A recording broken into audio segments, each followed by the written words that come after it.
கர்நாடகா வந்து இங்கே இருக்கிற கன்னடாக்காரங்க கிட்டலாம் நல்ல மூஞ்சில் செப்பை வாங்கிட்டு போனார் சீமானு.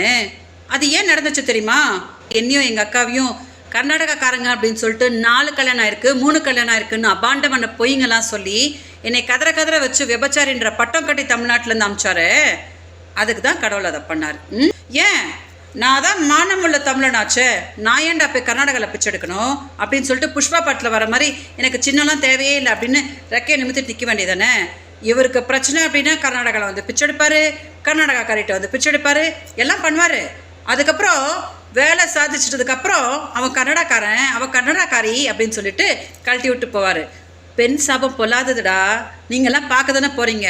நான் தான் சொல்லிட்டேனே, என்னோட ஒருத்தியோட கண்ணீர் போதும், தமிழ்நாட்டில் எந்த கொம்பனாலையும் சீமானை ஜெயிக்க வைக்க முடியாது, எந்த கொம்பனாலையும் நாம் தமிழ் கட்சியை ஜெயிக்க வைக்க முடியாது அப்படின்னு நான் தான் சொல்லிட்டேனே. நீங்களாம் பார்க்க தானே போகிறீங்க.